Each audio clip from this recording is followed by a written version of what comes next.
Good Tuesday evening, everyone. I'm Joe Martucci, and welcome back to another episode of Tidal Flooding Talk, brought to you by the New Jersey Coastal Coalition, www.njcoastalcoalition.com. We are brought to you live in part by Trax 57, who's helping record this and stream this out to you live here tonight. And on our Tuesday evening, I am here. Last week I wasn't here. Now I'm back. Palma's not here, but for good reason, and we'll let her explain when she comes back. But join with me, Dan Skeldon, and our special guest, our first guest on Tidal Flooding Talk Revamped, Chuck LaBarre, the emergency manager for the city of Margate. We'll start with you, Dan.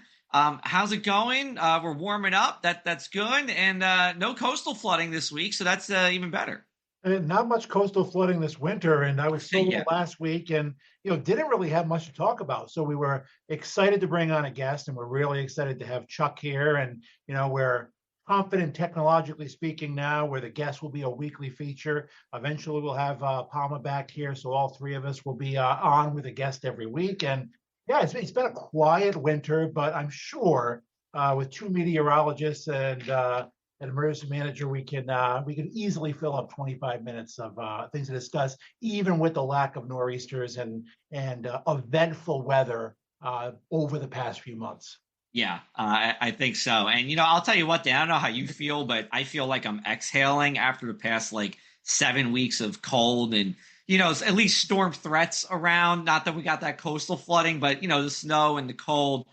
This week just kind of feels like an exhale. Feel the same way? Yeah, it's been refreshing, 50s and 60s. I mean, we haven't had many breaks from the cold this winter, and it feels good. Even the snow lover in me is ready to just turn the book on this winter and say, all right, welcome spring. Meteorological spring begins on Saturday. Yes. Of course, the first day of astronomical spring is March 20th. We all can't let our guard down in March. We've had some pretty meteorological March madness, in March's past, but it does look to be a quiet start to March this weekend. Yeah, it does, and we'll take it. Just a little bit breezy, looks like Saturday and Sunday. That would be about it.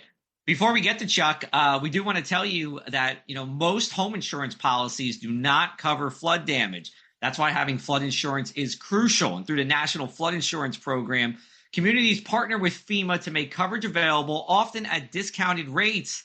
Know your risk, explore your options, and make sure you're covered before the next storm hits. All right, let's officially welcome Chuck LaBarre here. Chuck LaBarre, again, the emergency coordinator, management coordinator for the city of Margate in Atlantic County, a friend of both Dan and mine. I haven't seen you in a little bit, Chuck, in person, but it's always good to see you here on the virtual airwaves. So welcome to Tidal Flooding Talk. Thanks for having me, Joe. Dan, really appreciate you giving the time to your audience and to our area to better educate them for flooding issues. Especially you have a lot of people that decided to move down to the shore and they're not used to it, like the year-round locals and longtime residents. But thanks for having me. Absolutely, we love having you here. That for sure. Let's start with square one, like real basic. Like, give us. What is the elevator pitch on an emergency manager at the town level?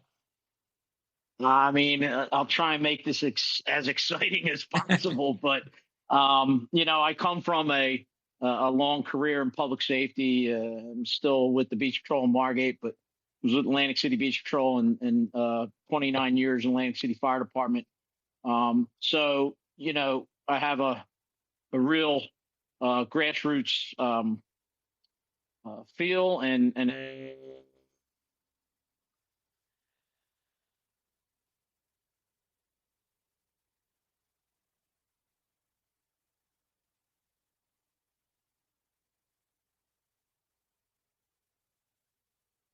yeah.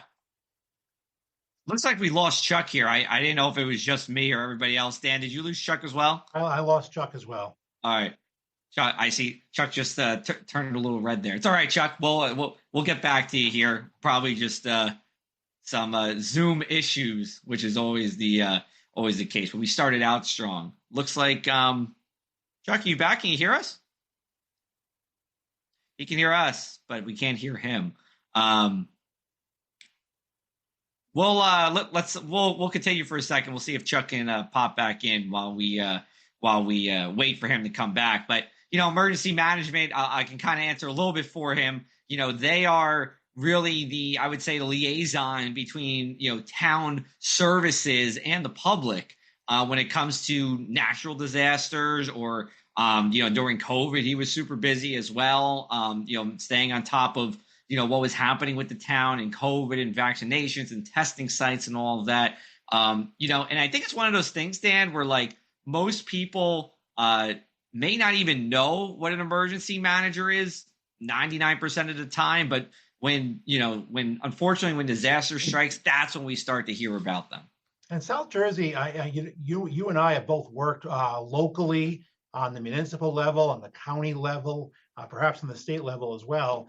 We're blessed. I mean, I think emergency managers across the country, donate their time to keep us safe. But we're blessed with some really great individuals that had a lot of practice, like you said, from COVID. Every coastal storm, every tidal flooding event, and then, of course, we had the whoppers, with Jonas and Sandy, and we were tested frequently for that decade there, the late 2000s and into the mid 2010s, and it gives them a chance to hone their skills. Not that they're rooting on for storms, but we really do have a stellar, lineup and a stellar bench of emergency managers that know their town, know what their town needs, know how to act, when they are sprung into action. Yeah, absolutely, and especially at the coast, I mean, it just always adds an extra layer, right? And that's why we have the New Jersey Coastal Coalition to help mitigate against coastal flooding risk and help the emergency managers, promote flood resiliency here. I mean, a lot of we have our monthly meetings for the coalition. A lot of times it's the emergency managers that are the town representatives here because they're taking the information about, what's happening with nuisance flooding or what's happening with grants that the coalition's getting or, the web app that we worked on that allows all municipalities for free to access where is the safe place to park my car? Where is there a coastal flood warning? What streets can flood depending on the height of the tide, and disseminate that to the public. So it's super, it's definitely critical. And, and we always appreciate them. And, again, like even before I started, working at the Press of Atlantic City in 2017, I barely knew what an emergency manager was, but I'm really happy I do now and happy to, make so many connections up and down the shore. And, I hope to be a good resource for them. And, I hope that they find me to be a good resource also. And, we know emergency managers, we see them in action during emergencies. But obviously, thankfully, the time we are in an emergency, the time they are acting and using all their training is very minimal. Ideally, it's years in between emergencies, but obviously, Chuck is busy year round. I mean, because you're constantly planning, you're constantly learning, you're constantly scheming. What can we do better? There are so many different types of emergencies. So even though emergencies happen very seldom, the planning is kind of a 365-day a year endeavor that our local and county emergency managers undertake. Yep. About now, can you hear me? Loud and clear. Oh, okay. Sorry about that. I'm not the tech savvy guys like you are. No problem. I was able to catch most of what the both of you were saying. But at the local level, it's just making sure that we are a liaison between the municipal level and the county, and then everything comes out of the New Jersey State Police Office, who is oversees the New Jersey Office of Emergency Management.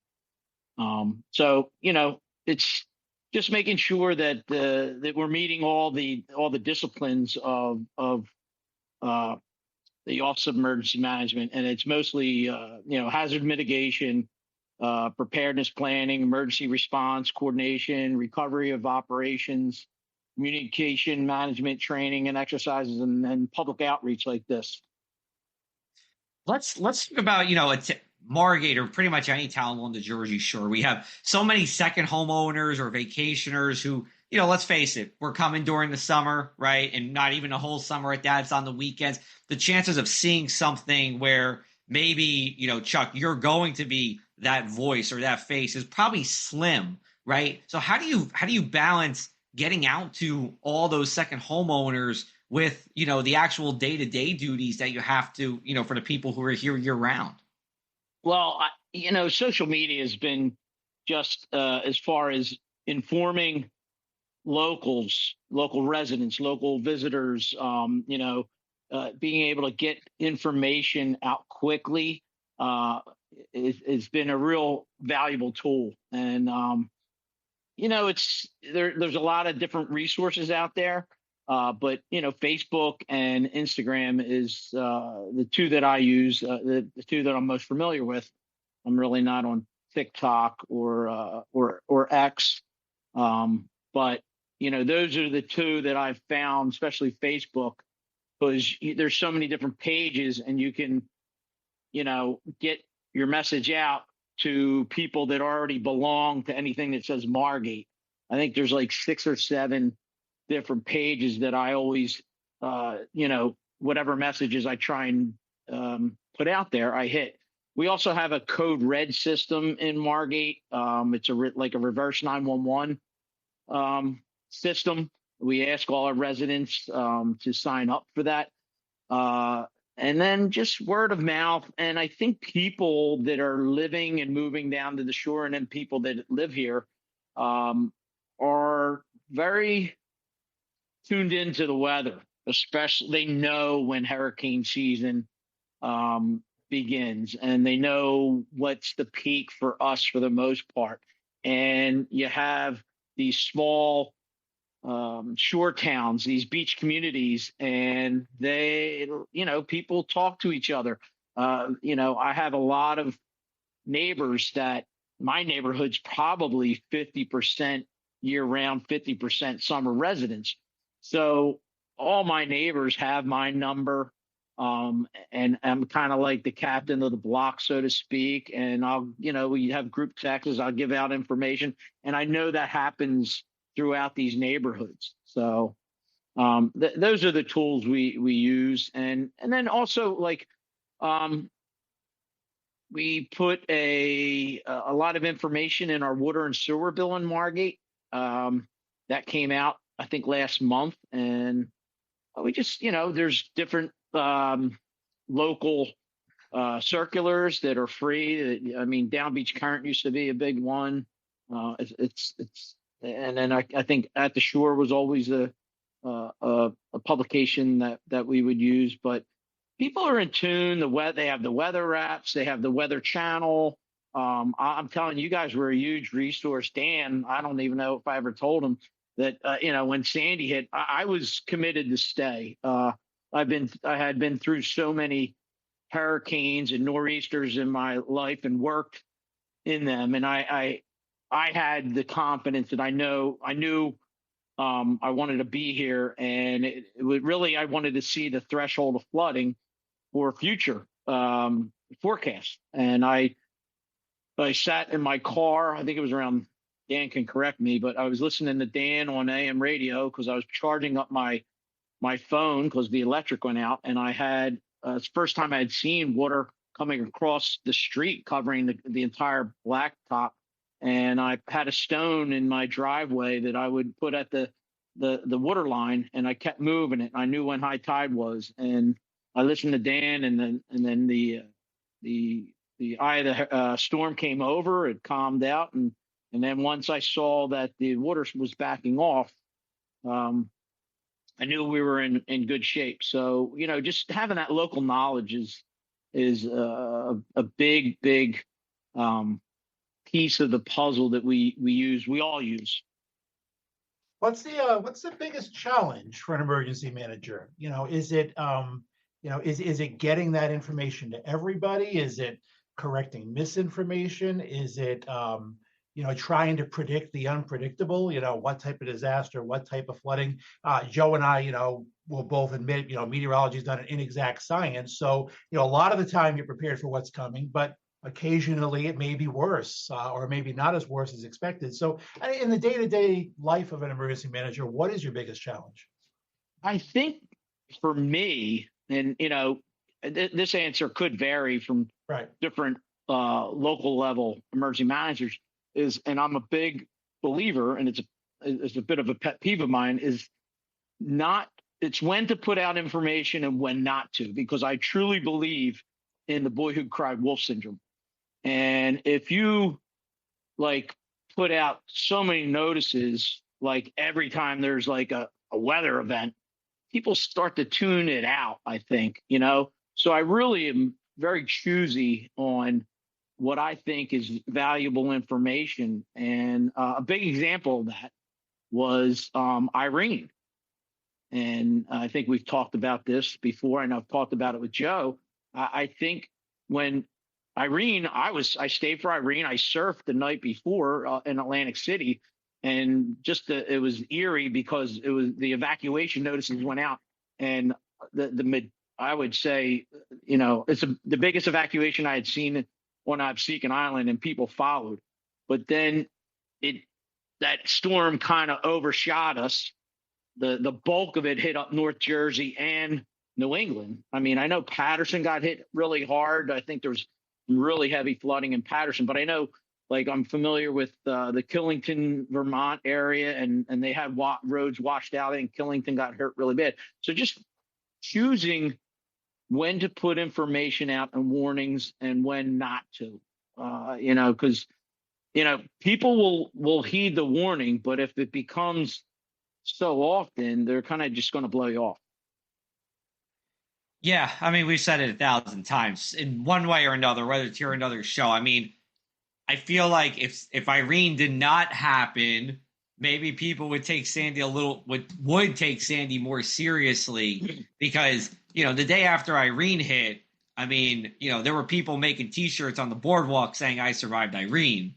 Right? Kind of like a joke. I mean, you didn't see that after Sandy. I mean, you had the whole Stronger Than the Shore campaign, but that's a different story. That was something serious. So, yeah, I mean, the cry wolf thing is certainly relevant. Even the National Weather Service, I mean, I think, the National Weather Service has recognized that a lot of the advisories that are issued are going to change in the next year or two, where it's just going to be now watches and warnings. So, winter storm watch, winter storm warning, or hurricane watch, hurricane warning. There's not going to be a winter weather advisory, or there's not going to be a cold weather advisory, just because, we want to make sure when you see something from the National Weather Service, which then gets disseminated to you, Chuck, right? You want to make sure it's something serious. Yeah, I always, there's always things that I use as an example. And I remember when Sandy was approaching, and when being a surfer and being an avid weather buff, I'm constantly and then I was a battalion chief on the fire department in Atlantic City back then. I was really watching Sandy's forecast way out, like 10 days out, and I used the spaghetti models that the Weather Channel was showing, and I think you guys could tell me, but I think like there was like 90%, maybe 80% of the spaghetti models had it making a, west, right, left-hand turn on almost on a 90-degree angle. And I remember seeing an article later about how the spaghetti models were really spot on that storm.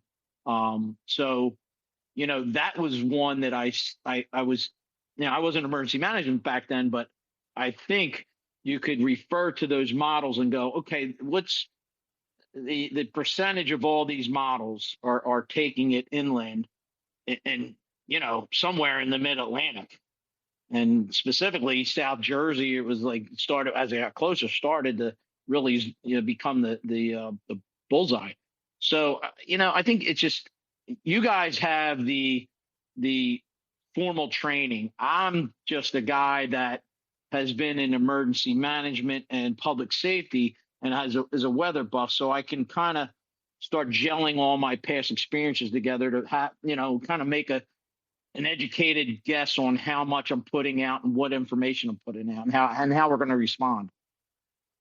I feel like most emergency managers too. I mean, they have some interest in weather, I feel like, as well. So that's always a help, right? I mean, you want to have a passion for what you do, but being knowledgeable about it's great as well.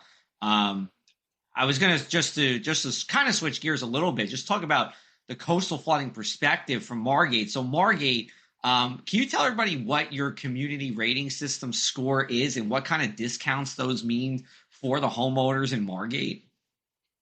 Well, as of right now, I couldn't tell you the number right now. You kind of caught me. I put you on the spot. Yeah.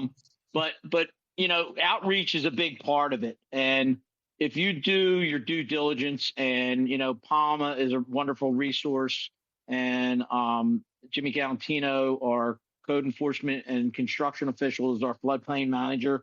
And being a member of the Coastal Coalition, and getting information out helps drop.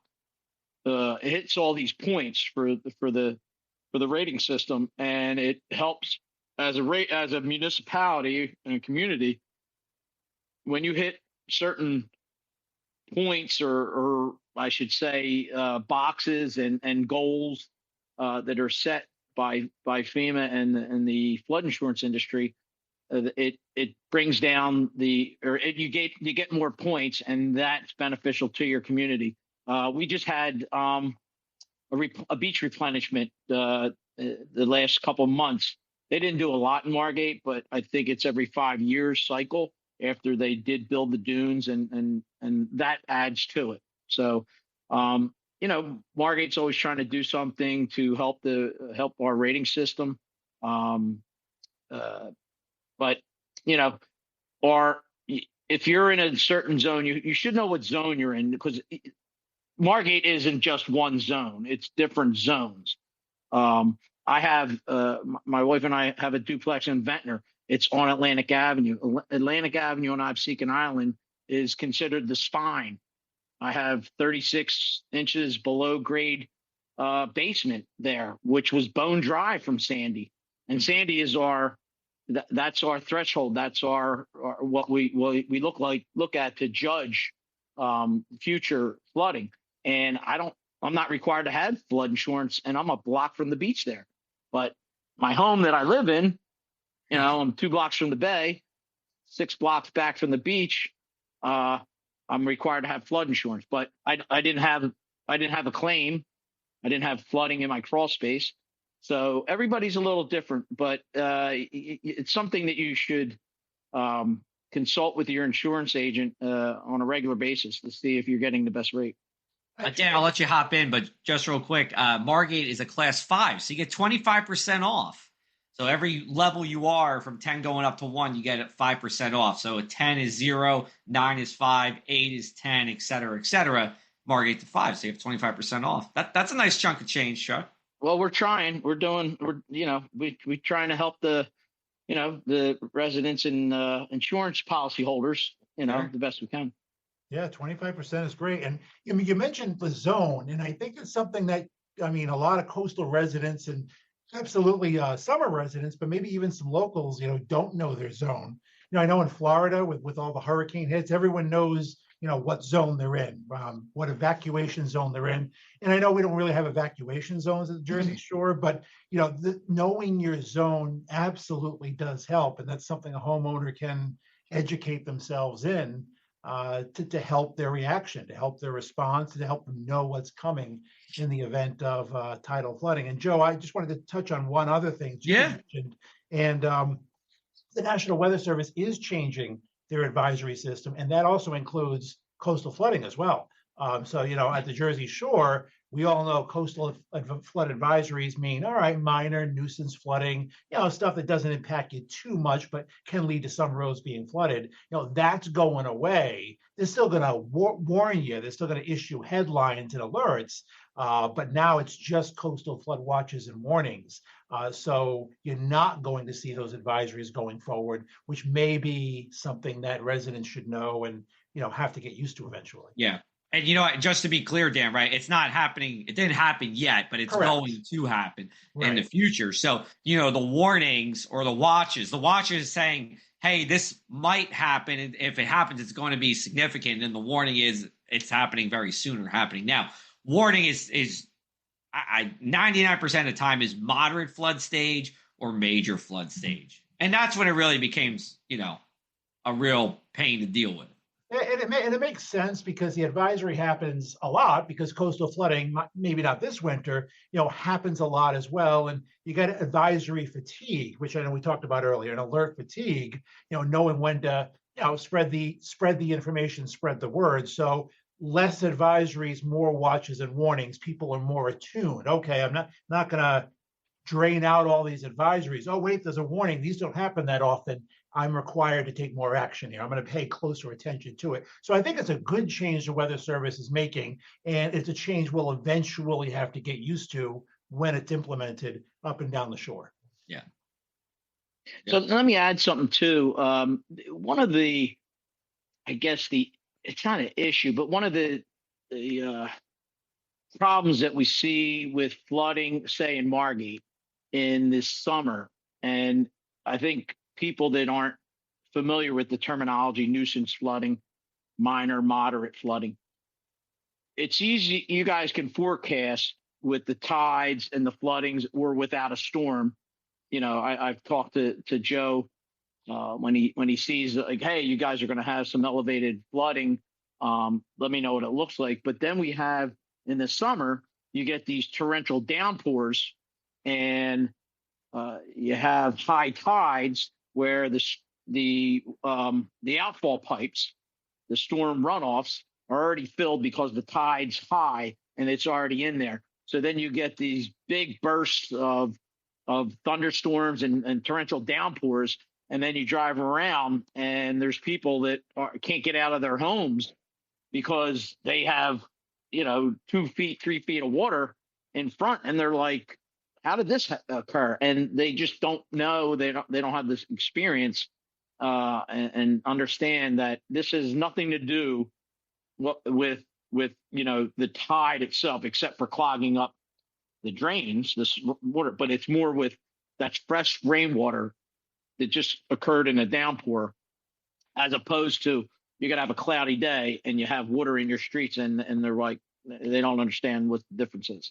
Yeah. And we have 60 seconds left. So I'll just kind of tack on to that, which is, rain is not an ingredient for coastal flooding. It can exaggerate the coastal flooding. And Chuck's bringing up a great point there. But, look, some of the still, like, besides Sandy, right? But like some of the worst flooding I've ever seen has been when I was a kid going to the shore in Seaside Park in Ocean County, and those thunderstorms, those big thunderstorms, like Chuck's saying, and there's water up to your knees, when you're walking around in some of the streets. And that's more than you see from most coastal flooding events.